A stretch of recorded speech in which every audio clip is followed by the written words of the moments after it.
The stars around the outer human system were calm, cold, and silent. Trade ships moved slowly between stations, and long-range sensors showed nothing but dust and distant light. It was a quiet place, far from Earth, chosen because it was safe. No one expected it to become the place where everything changed. On the command deck of the station harbor light, John Carter stood near the main display. He was a calm man with short hair and steady eyes. He had served the fleet for many years, and quiet moments like this were common. Lisa Brown, the station's operations officer, sat nearby, reviewing routine traffic reports. Nothing felt wrong. The system had been peaceful for decades. Without warning, the stars seemed to tear open.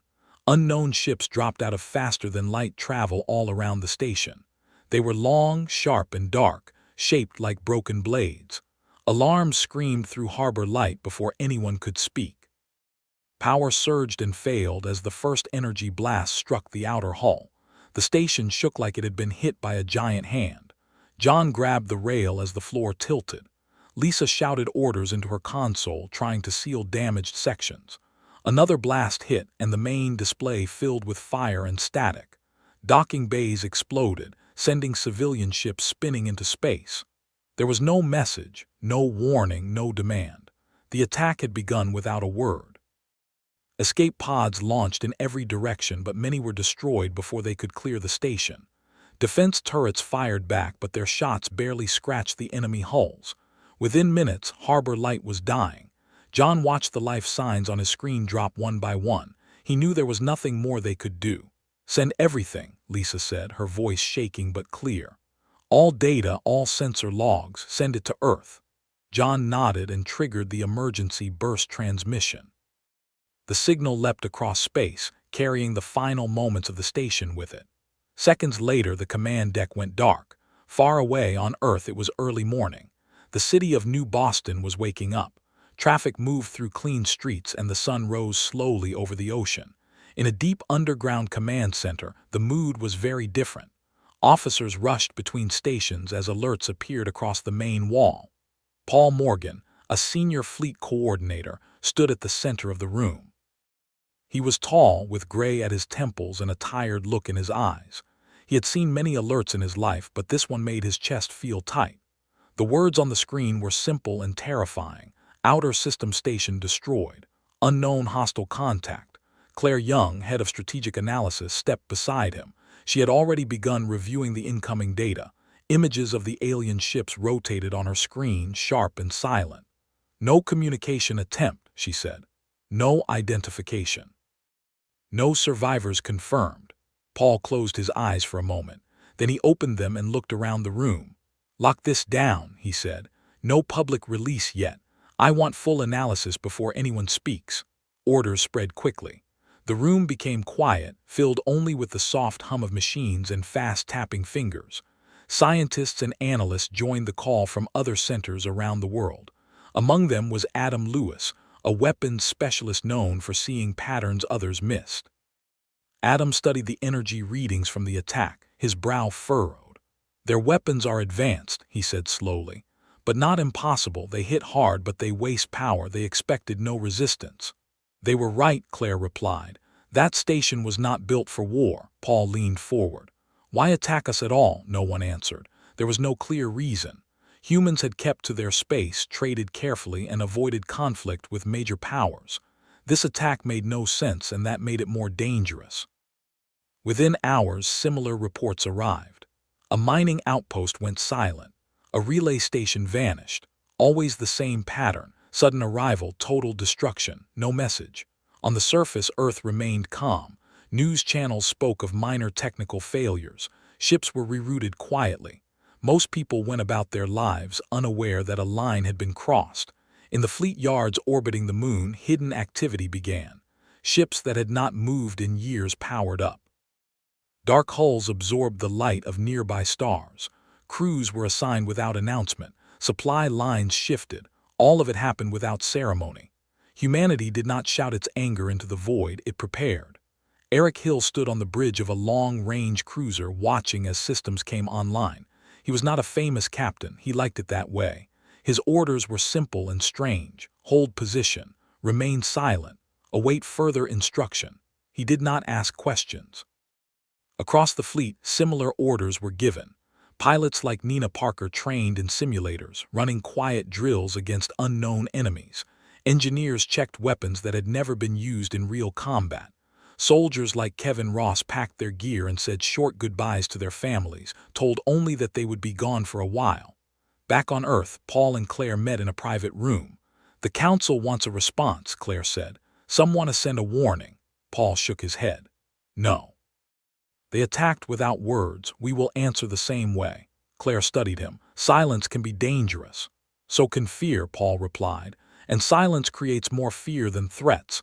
Days passed. The attacks stopped as suddenly as they had begun. No more stations were hit. No messages came from the enemy. The galaxy waited. Adam Lewis presented his findings. "They were probing," he said, "testing us. They think we are weak now." Paul looked at the image of the destroyed station, frozen on the screen. "Then let them believe that," he said. In the quiet that followed, Earth moved pieces into place. Old treaties were reviewed. Hidden routes were mapped. Listening posts watched every signal beyond human space. Not a single message was sent in reply. Far beyond human borders, alien commanders argued. Their scouts reported strange gaps in sensor data. Supply ships failed to arrive. Relays went dark, but no enemy was ever seen. It was as if space itself had begun to work against them. On Earth, the sky remained blue. Children went to school. Markets stayed open. The planet did not look like a world at war. But in the dark between stars, something was changing. The attack had been answered, not with noise, but with preparation. And the silence that followed was heavy, full of meaning. Those who knew how to listen began to feel it pressing in from all sides, like a warning that had not yet found its voice. Space felt different after the attacks. Lanes that were once busy grew quiet, and signals that used to fill the dark were fewer. Traders avoided the outer systems. Scouts reported strange gaps where sensor nets should have been. No one could explain it clearly, but many felt it. The galaxy was holding its breath. Eric Hill's ship drifted near a dead star, its engines barely active. The cruiser looked like debris, cold and powerless, but inside it was fully awake. Lights were dim. Voices were low. Every system ran in silence mode. Eric stood at the center of the bridge, hands clasped behind his back. Lisa Brown's final report from the destroyed station replayed in his mind often. He had not known her well, but her calm voice in the last seconds of the transmission stayed with him. "Any movement?" he asked quietly. "Negative," replied Tom Baker, the sensor officer. "Enemy patrol passed 2 hours ago. They did not scan this region." Eric nodded. That was the point. Human ships were ghosts now. Across human space, similar scenes played out. Fleets waited in shadowed regions, near gas giants, inside asteroid fields, and along gravity scars left by ancient events. Every position had been chosen years ago, long before the attack. Most of the galaxy had never noticed. On Earth, Claire Young reviewed reports that never left secure rooms. The silence policy was working. Enemy communications were filled with confusion. Commanders argued. Logistics failed. No one claimed responsibility. Adam Lewis joined her in the analysis chamber. "They think it is internal failure," he said. "Some believe their rivals are sabotaging them." "And us?" Claire asked. Adam shook his head. "They still think humans are hiding, afraid to respond." Claire allowed herself a small smile. "Good." Paul Morgan listened to the briefing without comment. When it ended, he spoke only once. "Continue." The next phase began quietly. Small human strike teams moved through deep space using routes no one else used. These paths bent through unstable regions, places most species avoided. Human navigation systems handled them with ease. Maria Stone led one such team aboard a compact assault ship. Her mission was simple: locate an enemy relay hub, disable it, leave no trace. As her ship slipped close to the target, she studied the structure ahead. It was massive, covered in antennas and shield nodes. Hundreds of ships depended on it. "Cut power in 5 sections," she ordered calmly. "Then we're gone." The operation took less than 3 minutes. Precision fire severed key systems. The hub went dark. Alarms flared inside the enemy network, but no attacker could be found. Similar strikes happened across a wide region. Supply depots lost guidance systems. Fuel reserves vented into space. Command ships found their navigation data corrupted. Still, no message came from Earth. Alien leaders demanded answers from their scouts. Reports were unclear. No human ships were ever seen. No signals were detected. It was as if the universe itself had turned against them. On one distant world, an alien commander stared at a star map filled with blinking errors. His advisors spoke in urgent tones. He felt something he had not expected: fear. Back on Earth, life remained normal on the surface. Only small signs hinted at deeper change: increased security around space elevators, quiet troop movements at night. Families noticed loved ones leaving for long deployments without explanation. Kevin Ross stood in his apartment looking at a packed bag. His sister watched him from the doorway. "How long?" she asked. "Not sure," he replied. "Is it dangerous?" He smiled gently. "It always is." He did not tell her where he was going. He could not. In orbit, training intensified. Pilots like Nina Parker ran live exercises against simulated enemy formations. She learned their weaknesses, their habits. She learned how they panicked when systems failed. "They rely too much on central control," she said during one review. Her instructor nodded. "We don't." Weeks passed. The enemy grew desperate. Scouts were lost. Patrols vanished. Entire fleets reported shortages. Rumors spread through their ranks. Some claimed an ancient force had awakened. Others blamed hidden enemies within their own empire. Finally, a decision was made. A massive invasion force was assembled. It was aimed directly at Earth. Long-range sensors detected the movement days before it reached human space. The fleet was enormous, built to crush resistance through sheer power. On Earth, the council gathered. This time there was no debate. Paul stood before them. "They have chosen escalation," he said. "We will not speak, we will not warn, we will end this." Orders went out across the fleet. Positions shifted. Hidden ships moved into alignment. Traps were set along the invasion route. Fields of mines activated silently. Weapon platforms awakened from long sleep. Eric Hill's cruiser moved into place near a gravity well that bent space like glass. His crew checked systems one last time. "Remember," Eric said, "we hold until the signal." "And if it never comes?" Tom asked quietly. Eric looked at the dark ahead. "Then we hold." The enemy fleet entered the region confident and loud. Signals filled the void. Formation lights burned bright. They believed fear had broken humanity. It had not. As the first enemy ships crossed the invisible line, space itself seemed to close around them. Mines detonated without warning. Navigation systems failed. Formations collapsed. Human ships remained hidden. Panic spread through the enemy ranks. Commands conflicted. Signals overlapped. Still, no human message appeared. On Earth, Claire watched the battle unfold in silence. Adam stood beside her, hands clenched. "They don't understand," he said. "They will," Claire replied. Far from Earth, the invasion slowed, confused and bleeding, still searching for an enemy that refused to announce itself. The silence deepened, heavy and absolute, as humanity prepared to finally step out of the shadows. The enemy fleet drifted in broken shapes. What had once been clean lines and bright signals was now chaos. Damaged ships slowed the advance, while others spun as their systems failed. Commanders shouted orders, but nothing moved as planned. Space felt crowded with confusion. Inside Eric Hill's cruiser, the bridge was silent except for quiet system tones. His ship remained hidden behind the pull of the gravity well. On the main display, enemy ships struggled to recover control. "They're trying to regroup," Tom Baker said softly. Eric nodded. "They won't get the chance." Across the region, human fleets waited. Every ship knew its role. Every crew trusted the plan. They did not rush. Patience was their strongest weapon. On Earth, Paul Morgan stood with Claire Young and Adam Lewis as the battle map updated in real time. Lines shifted slowly, like pieces on a board set long ago. "All units in position," Claire said. "They've crossed the final threshold." Paul took a slow breath. "Begin Phase 3. No broadcast followed. No warning lights flashed across enemy systems. Instead, space changed. Hidden human ships powered up together. Engines flared briefly, then cut. Weapon systems aligned with cold precision. For the first time, the enemy sensors caught something. Contacts. Hundreds of them. Panic exploded through the enemy fleet. Formations broke completely as ships tried to turn to flee to fight something they barely understood.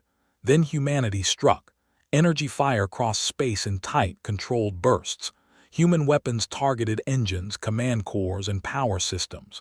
Ships were disabled, not destroyed, drifting helplessly. Fighter wings launched from concealed carriers. Nina Parker led her squadron into the chaos. Her voice was calm over the comms. "Stay tight, take their control ships first." Her fighters moved like one body, slipping through debris and fire. Enemy weapons missed again and again as their targeting failed. Nina felt no anger, only focus. "Target down," she said as a command ship went dark. Near the center of the battlefield, Kevin Ross and his boarding team waited inside a drop vessel. They felt the impact as their craft locked onto an enemy cruiser. "Breach in 10, the team leader said. Kevin checked his gear one last time. When the hatch blew, they moved fast and silent through smoke-filled corridors. Alien crew scattered, unprepared for humans inside their ship. Control rooms were secured. Data cores were seized. Power was shut down. Within minutes, the cruiser was neutralized. Across the battle zone, similar actions unfolded. Human forces worked with speed and restraint. They did not chase fleeing ships far beyond the trap. The goal was not slaughter, it was certainty. Alien commanders watched their invasion collapse. Ships went dark faster than they could react. Communications fell apart. No central control remained. Still, Earth said nothing. Hours passed. The enemy fleet was no longer a fleet but scattered wrecks and drifting hulks. Surviving ships powered down, signaling surrender in ways their species understood. Human ships held position. On Earth, the Council watched in stunned silence. Many had expected a long, brutal war. Instead, it was ending before it had truly begun. "Status?" Paul asked. Claire checked her screen. "Enemy combat capability reduced to near zero. No further resistance detected." Paul nodded once. "Maintain silence." Adam looked at him. "They are trying to send messages now." "We will receive them," Paul said. "We will not answer." Out in space, Eric Hill observed the aftermath. Disabled enemy ships drifted like broken shells. His crew waited, ready but calm. "They're afraid," Tom said quietly. Eric looked at the stars beyond the wreckage. "They should be." Recovery teams moved in, securing prisoners and data. Medical ships treated the wounded, human and alien alike. No cruelty was shown, no speeches were made. Nina Parker landed her fighter aboard the carrier. She removed her helmet and leaned back, exhausted. "We won," one of her wingmates said. Nina shook her head. "We finished it." On the surface of Earth, the sky remained clear. Most people still knew nothing of the battle that had just taken place far beyond their world. News channels reported calm updates. Markets stayed steady. Only a few noticed how carefully officials chose their words. Far across the galaxy, governments listened to the sudden quiet. Fleets that had once planned expansion now paused. Spies reported impossible defeats and invisible enemies. Stories spread. Humans did not threaten. Humans did not warn. Humans acted. In one distant system, an alien council studied the remains of the invasion fleet. Recordings showed ships failing without explanation, commanders shouting into dead channels, and then the sudden appearance of human forces. Fear settled deep. On Earth, Paul Morgan stood alone for a moment, looking at the planet through reinforced glass. Claire joined him. "It's over," she said. "This battle is," Paul replied. "What follows will matter more." Claire nodded. "They will remember this silence." Paul watched the blue curve of Earth. That was the point. Out among the stars, the human fleet held its quiet watch. No banners were raised. No victory message was sent. The galaxy listened to the silence left behind and finally understood what it meant. The battle was over, but the silence did not fade. It spread. Across the region where the invasion had failed, wrecked ships drifted slowly. Emergency lights blinked inside damaged hulls. Alien crews waited, unsure what would come next. They sent messages again and again, formal surrender codes, pleas for negotiation, requests for mercy. The human fleet received them all. No reply was sent. Human ships moved with calm purpose. Recovery vessels approached disabled enemy craft, docking clamps locked in place. Boarding teams entered carefully, weapons ready but lowered. Prisoners were secured, injured were treated, and ship systems were shut down to prevent accidents. Kevin Ross walked through one such vessel, his boots echoing softly on metal floors. Alien crew members watched him with wide, fearful eyes. They expected anger. They expected punishment. They received neither. Kevin gave short, clear instructions through a translator unit. Stay calm. Follow directions. Medical help is coming. That confused them more than violence would have. On the bridge of Eric Hill's cruiser, the crew maintained position. Days passed with no hostile action. The enemy fleet remained silent, broken, and waiting. They're not moving, Tom Baker reported. Eric nodded. They're listening. Far away on Earth, the council met again. This time the mood was heavy but steady. The invasion threat was gone, yet no celebration followed. Paul Morgan stood before the assembled leaders. We achieved our objective, he said. Human space is secure. What about the prisoners? One council member asked. They will be returned, Paul replied. Once their governments acknowledge what happened. And if they do, Paul's voice remained calm, they already have. Claire Young shared intelligence reports. Across the galaxy, fleets were pulling back. Border disputes paused. Long-planned attacks were quietly canceled. Embassies requested contact, carefully worded and respectful. They are afraid of provoking us, Claire said, and they don't know how to talk to us anymore. Adam Lewis leaned forward. Because we never spoke, Claire nodded. On Earth's surface, small signs of change appeared. Military personnel returned home quietly. Ships docked without ceremony. Families reunited without knowing what had been avoided. Nina Parker stepped off her carrier and onto lunar soil. She looked back once at the dark shape of her fighter. Will they come back? A young technician asked her. Nina considered the question, not like before. Weeks later, the first formal message arrived. It was not a threat. It was not a demand. It was a request. An alien coalition asked for talks, acknowledging responsibility for the attack and recognizing human sovereignty. The message was careful, respectful, and filled with caution. The council reviewed it in silence. Do we answer? Someone asked. Paul looked at Claire. She met his gaze. Yes, she said, but only now. The reply was short. Humanity acknowledges receipt. Discussions may begin. Nothing more. The effect was immediate. Across the galaxy, reactions spread. Analysts debated the meaning of the message. Some called it mercy. Others called it restraint. Many called it wisdom. Historians like Sam Turner began documenting the events. They studied records of the attack, the silent response, and the sudden collapse of an invasion force that should have overwhelmed Earth. Sam wrote late into the night, choosing his words carefully. He understood that future generations would read this. He wrote that humanity had learned something important long ago. Words can fail. Threats can invite challenge. Silence, when backed by action, can reshape the balance of power. Out in space, human fleets slowly withdrew from forward positions. Hidden routes closed, traps were dismantled, minds were cleared, but not everything returned to how it was before. New listening posts remained active. Quiet patrols continued. Humanity stayed alert. Eric Hill's cruiser received final orders to return home. As the ship turned toward familiar stars, the crew relaxed for the first time in months. Do you think they'll remember? Tom asked. Eric looked out at the dark. For a long time. Kevin Ross returned to Earth and hugged his sister without explaining where he had been. She did not ask. She only knew he was different, calmer, more aware. Nina Parker watched a sunrise from the observation deck of a station, thinking about how close everything had come to disaster. On distant worlds, alien leaders adjusted their policies. They studied human history. They noticed a pattern they had missed before. Humans did not rush to war, but when pushed, they ended it. Trade slowly resumed. Borders stabilized. New agreements were signed, each one carefully balanced. Earth was no longer treated as a minor power. It was treated as a quiet one. Years later, children learned about the event in school. It was not taught as a great war, but as a moment of decision. Teachers explained that Earth had been attacked and Earth had answered, not with speeches, not with threats, but with silence, preparation, and resolve.